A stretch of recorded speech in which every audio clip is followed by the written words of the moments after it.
I mean, in college, he was a beast. Let's not forget.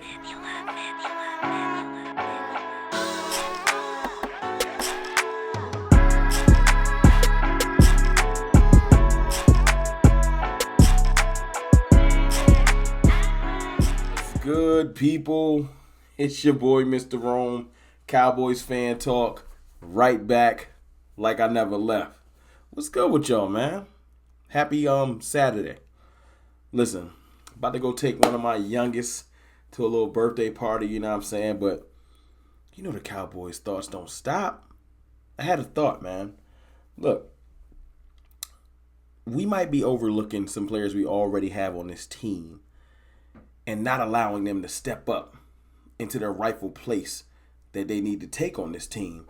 Because, like I said, since the offseason started, it's been doom and gloom, and, we're not going nowhere. We can't get better. We only can get better if we bring players in. And what if we look within to get better? You know what I'm saying? Semi Fehoko, receiver out of Stanford that we drafted last year. 6'4", runs a 4.3740 timed. Frame 220 to 227. Can really be something that we don't have on this team. I made videos last year when we first got him saying that he could be a baby version of Dez Bryant. That physical, big-bodied, go-up, contested catch type receiver. Now, we have players that can contest catches, but we don't have that physical, big-bodied receiver on this roster. We have tall and slender Cedric Wilson. We got pretty well put together. We got CeeDee Lamb, who has put on weight a little bit. He's a physical receiver, not necessarily a burner, but I wouldn't call CD a possession receiver. I would call him a yak receiver. Get that ball in his hands and watch him do work. You got Amari Cooper, that is a jack of all trades, a specialist. He can do all kinds of different things, but route running is his expertise. And you got Michael Gallup, who's an over-the-top receiver per se, but not necessarily a burner. He can jump up and contest catches, but not necessarily with his body, with just athleticism. Semi Fehoko has a big frame, similar to a tight end. Not quite tall enough to be a tight end, but could do tight end work. Simi did an interview with The Fan recently talking about how Mike McCarthy said, put on a little bit more weight. We can use you in a hybrid role, sort of like a tight end receiver, mainly meaning that you can be blocking, and we want to definitely get you more involved in the offense. That's the thing that stuck out to me. The role. I don't think Mike McCarthy's necessarily giving away what they're going to do with him all season next year immediately in the exit interviews. I think he's just telling Simi, I want you to have your frame back.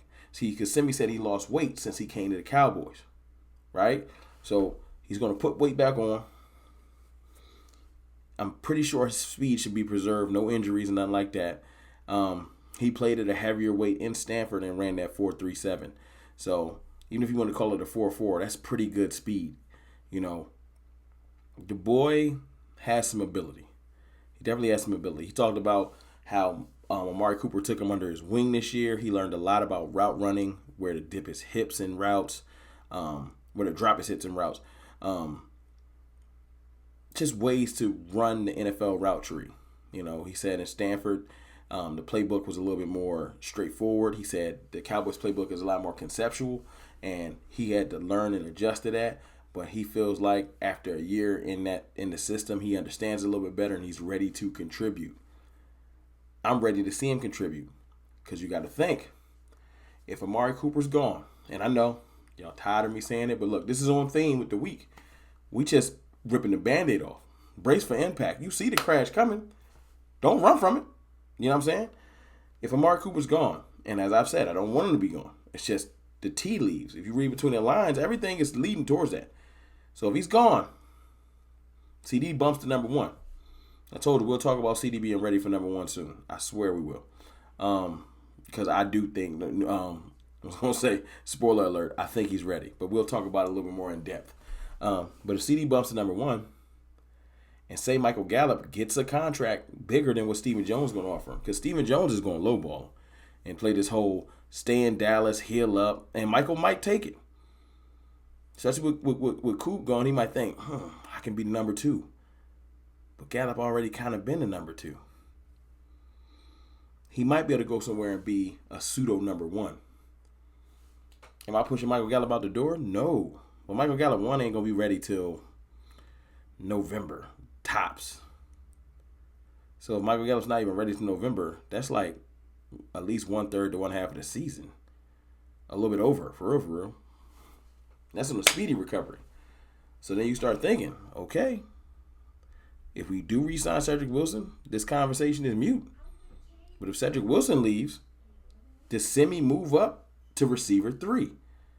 I'm not saying he's going to be higher than that. He got to show in the field. He didn't have any catches last year. He played 7 offensive snaps, if I'm not mistaken. Mostly special teams work, But I'm just saying, the potential that I saw coming out of Stanford with his body type, his frame, his physical attributes, his speed, I would love this. This isn't a thing where we've seen him get the ball thrown to him and he just dropped it 4 or 5 times. He's never gotten a shot to get a target. He doesn't have a target. Can he get a target first before we just rule him out? Let him get on the field. Shoot him a target. Let me see what he does with the ball in his hands. Let me just see if the talent is there. There's plenty of players in this league that have come through this league that Jerron Curse, that you'll say, trash. It didn't hit immediately. Sometimes it don't. Curse was with the Vikings and the Lions before he came here, and it was like, wow, he can play. Could Simi beat Curse? Simi just had a year. His rookie year, he redshirted. He's not. There's plenty of people that redshirt don't get to play really. You know what I'm saying? Get a shot at getting some passes thrown his way. Let's see what he got.